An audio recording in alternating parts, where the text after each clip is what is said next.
share new home dia. Na make am for fourth zone properties and investment group amount. Eya sase na wo pe. New sites. Deetete. Anase de esi na esiso. Zone properties and investment group aba. Seb ma da yeso nyina abem. Enti fa won sa so won sensem nyina abedon ye. Be ho fourth zone properties and investment group awo Kumasi Kronum cement. Aye ben top pay hospital. So when you chechemu bia Fresa number 0246 501946 Fourth Zone Properties and Investment Group. And Sasira. Sawo pasasi papa pa ne.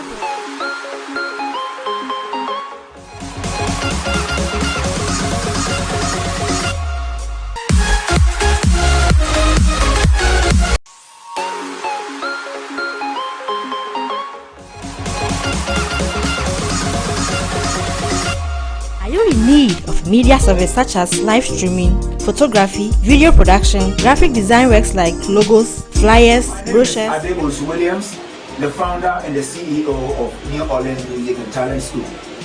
New Orleans Music and Talent School is a talent school for musicians, people with talent, people that have natural talent and wants to develop it. The school teaches musical instruments, voice training, sound engineering, studio engineering,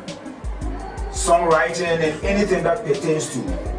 music entertainment. We also have a dance club and other aspects as far as music is concerned. The reason why we want everybody to come to New Orleans Music and Talent School is that we have modern musical equipment such as grand pianos, acoustic pianos, guitars, saxophones, and all instruments that one needs to know to be able to become a good instrumentalist or musician. We have a fantastic music studios for practicals and for recordings and other activities that help to make sure your music career becomes a success. New Orleans Music and Talent School also train people as to how to tune pianos, how to repair musical instruments. We also have a special package for churches and organizations that really want to develop their music. Talking about the church, we have a lot of church musicians here, gospel musicians here. Some are even out with their songs, some are training to become the best. New Orleans Music and Talent School is the best place for you.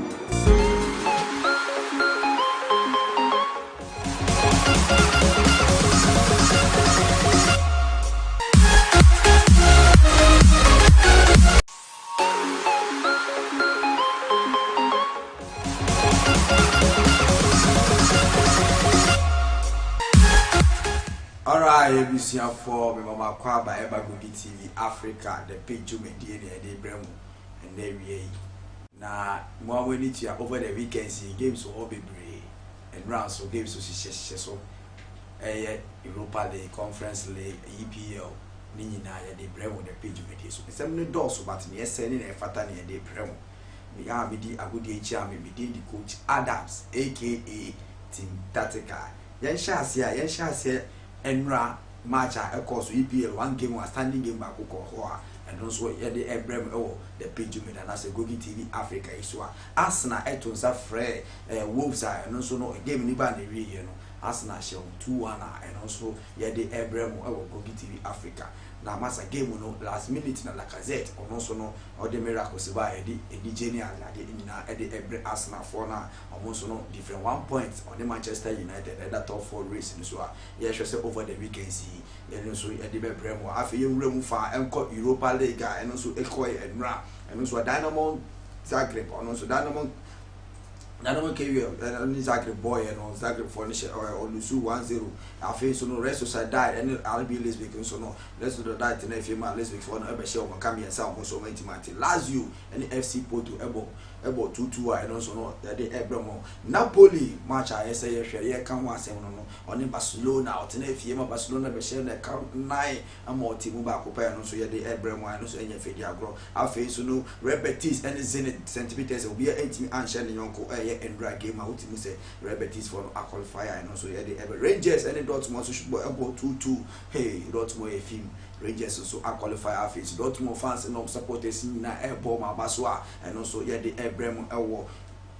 Europa League and I face no SC Braha or no so any Sheriff also no at the game shares why Braha Sheriffs come in one so wait man tia on so all qualified the next stage of round of 16 yeah the Abraham Gogi TV Africa na the page media so Olympiacos on Atlanta on also no Olympiacos Tenefia Atlanta and so Eshen Ekamiensa on also wait me anti after you remove far and call Conference League Europa Conference League and also yeah the shares so Karabakh on also Tenefia to suffer Marseille. After giving the band the quarterback at Tenafia Masila Shene Kamiensa, on also wait me anti Maccabi Tel Aviv, on also no on also 119, also if Rangers, on also Leicester City, on also Leicester City Shene Kamiensa, on also team back on Bodo and Celtic for so Esheno,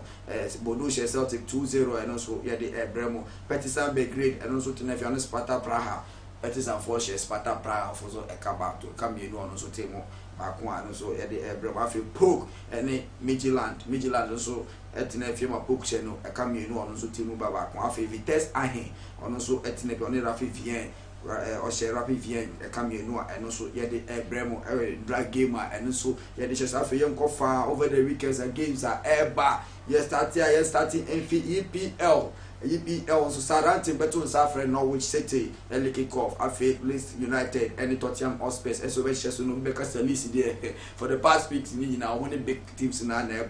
Tottenham also last week no barely share no na standing match this week here money no obe make sure say call this fee na obe akoshe no list so so Tenefia also to kwan call Liverpool fee also ko dey can see also wentimi anti one so no na me had over the weekend so dey e Crystal Palace on any barely e share Manchester United, also Watford, also on the bench shares of Brentford City and Newcastle United, also on the bench shares of Brighton, also on the Aston Villa, the bench shares and also the Everton, and also on the Man City at the bench shares over the weekends. I had the Abraham EP, West Ham United, and so and also.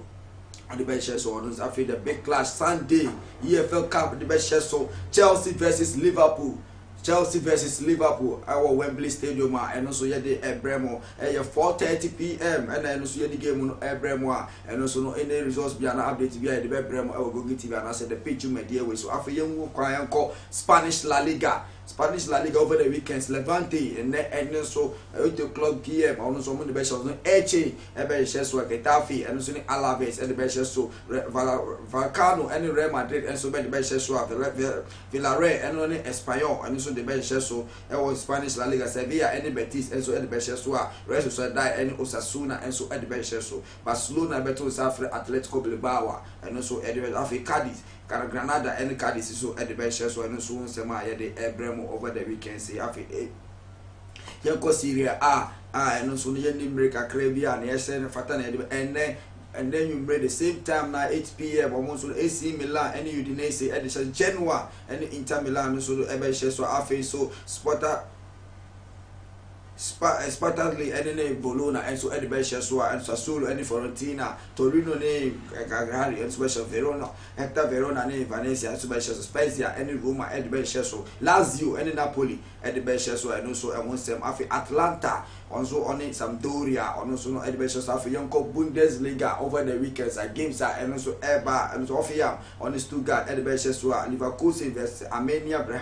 Brentford and also Beshaso after Union Berlin and Mainz Eddie Beshaso. Borussia Mönchengladbach, and also any Wolfsburg, and the Besheswa, Freiburg, and Hector Berlin, and Beshel Grutafort, and also Cologne, and Besheswa, and also Emir Fediagafi, Bayern Munchen, on Lesbic, and the Besheswa, game of the week, I'm for Eddie and Besheswa, Osbeck, on the Dortmund. After Besheswa, after young move, and we're all league, and so our domestic league, I had the Abramo, I'm pay on any Renes, Besheswa, Strasbourg, any Nice, and the Besheswa PSG, on also any Saint Etienne, and so Besheswa, Monaco, any Rams, and the Besheswa, Angers, any Lens, Clermont, any Bordeaux, Mainz, any 90s, Troyes, and Marseille, and also and Lyon, and Besheswa, way, and domestic league fishes are at the Abramo Award. Gogi TV Africa, the page you made Yesua, and system and rather game of course Europa League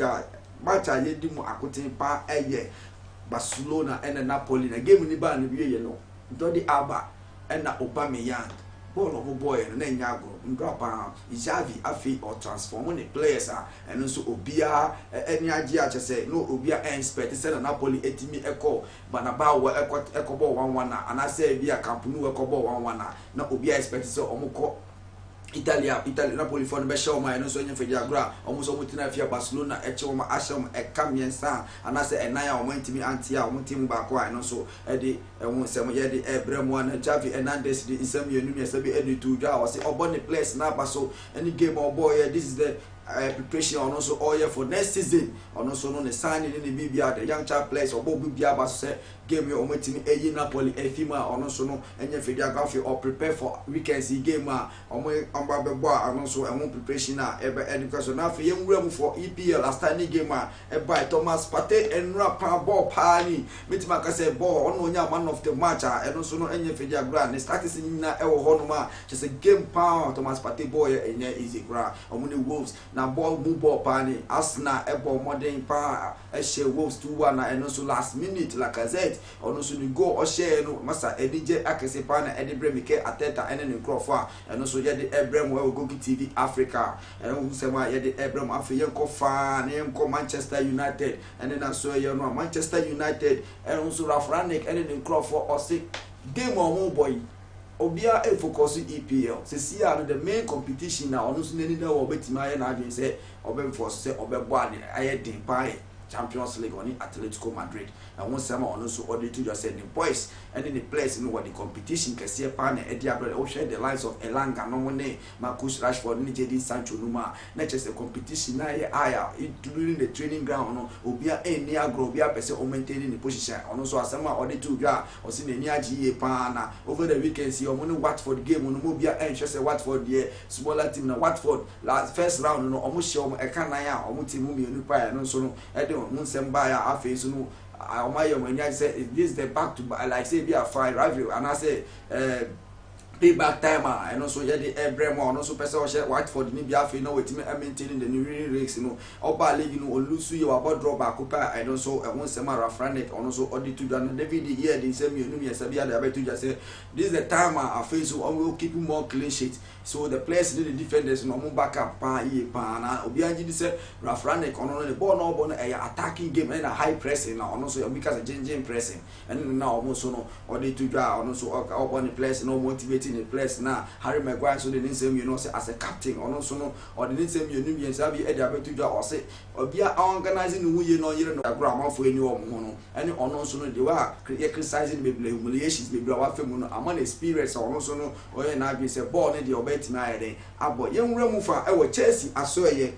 nanu ada e na Chelsea anu Lille boy ya onu so no o she Lille 2-0 a won sensem na ade na insensem bi yeteto onu ma na yenya se Russia ene Ukraine enya problem kinkiti a eno so akofole for Chelsea club president Roman Abramovich eno so won say na dafo ni Russian president no na afi so no MP no owo ho no o say dabi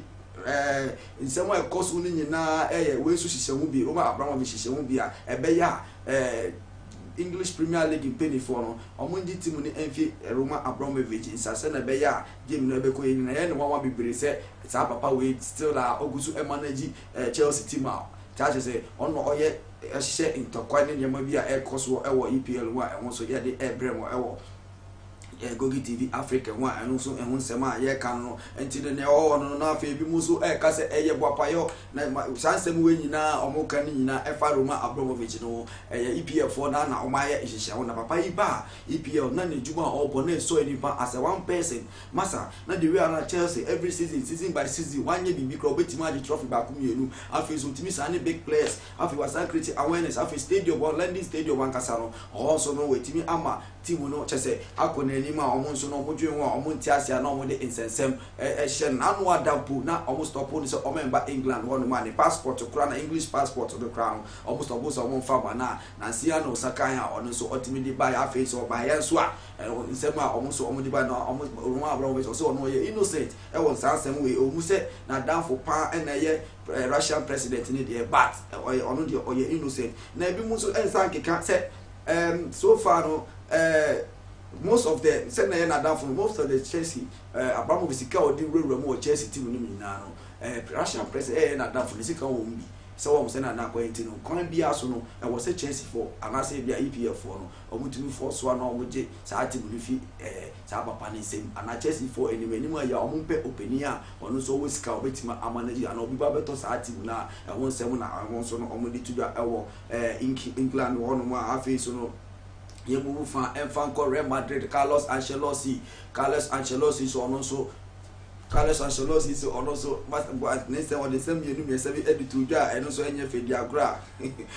masa eno so no o say upcoming game o ma be o so mo lose with Paris Saint-Germain eno so enye is na o lose Paris Saint-Germain ni nche say o team no enyo anu na answer but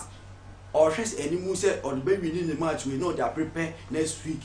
Champions League Baba Basuya and then we put fear for PSG and we make sure say one goal no mo share o mo hono o ma beti kana iwini ono so no focus na afi o share dey na azad mo garebe mu bia ye fit o ma ready say Sunday game and say bia Saturday game weekends over the weekends game o mo ba share sui o dey o mo so menya bia boy no nsem na ono so o mo dey to Kylian Mbappe Paris for man offers 2 years contract. Say I saw signing and also extending the contract for 2 years. This come with man on the Niska Ketua. Abo friends say they big that or no understanding. Na Madrid na no person ko ultimo say for it no press I say ne say o she Kronum or no so no or convince Kylian Mbappe and no so one semina ye the Abraham na say aha no na and some no do so dey and so ne say fata na ye the Abraham aha and ye the foreign tibet no e the Abraham na ye dan ye wo ka kra bi e ba na the local news 102 bi Abraham.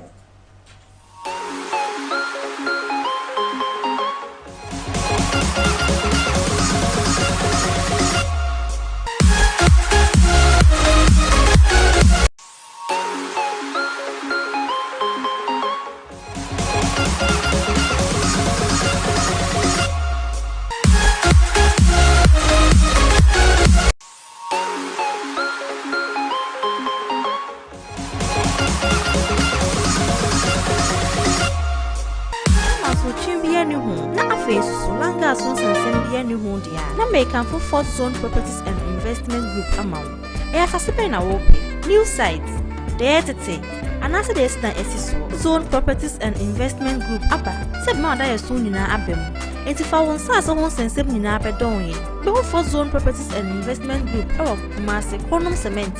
I have been top here hospital. So we have to move here. Fresa number 0246 501946 Fourth Zone Properties and Investment Group. And Sasira. Sawo pass as papa ne border form. Na man so chimbia ni home. Na aface so langa so sensembia ni home dia. Na make for Fourth Zone Properties and Investment Group amount. Fascipe na wope new sites, the entity, and after the SISO zone properties and investment group upper. Said ma da soon in abem. And if I want sas on sense in abedon, the Fourth Zone Properties and Investment Group of Kumasi Kronum cement.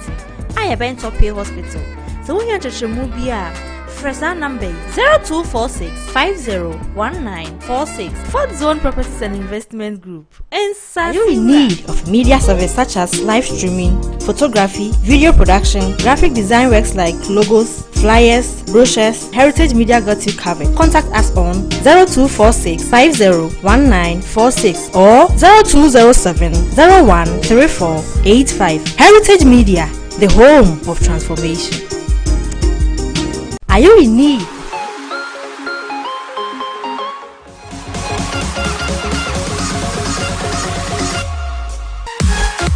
Alright, for once again, we are Gogi TV Africa, the page so. So we'll share me a fan of the two or the near media good chairman within the put Adams, aka Tatica. Na yeshas or local news kakra. The local news in some doors of power, but Emery news trying to know. Remember, just upcoming game by more updates in the Ebreman. I say fishes match day 18 and also yet the Brem local and GPL and some wafa and then or to South African visa and also any for the 3 p.m. on the game in the best so that was Legon City and also to South Africa Accra has to Fuka and also any for the Accra Sports Stadium and also and once I'm going to Kotoko any Dreams FC or Baba Stadium and also over the weekends on the best so Ashanti Gold and also on the Techimai and also the best so here is a cry and also the Bremwa. I face no break Chelsea on any BBN Gold Stars and also almost some like the Brem almost be share so after Elimina Sharks or also only Accra Lions almost on your Accra Lions for almost home hardly Diana Stars and Africa Leader FC almost on the best so Great Olympics and also Elton's affair Red Tamale United and also some like the Ebrem local news Caribbean and also fixtures are in Saka the Ebrem Gogi TV Africa like some 4 matches and messages and net weekends edition of sports and at the page media aha any the basic Najima Kobi and so Masia with the Abraham and one heritage media so we say heritage media that ya say we person will trap picture and now photography graphic design just say wedding I say and now say as a player who person we build profile who person we CV who person will trap video clip and now person will create a website and one say we do any bachelor heritage media now maso ya wo Kronum cement opposite top hill hona unya du ope ubewu heritage media awo hono mo na ebusiafo aha na mede dwumadie ebesi mede any coach Adams aka Team Tactical. Bye bye.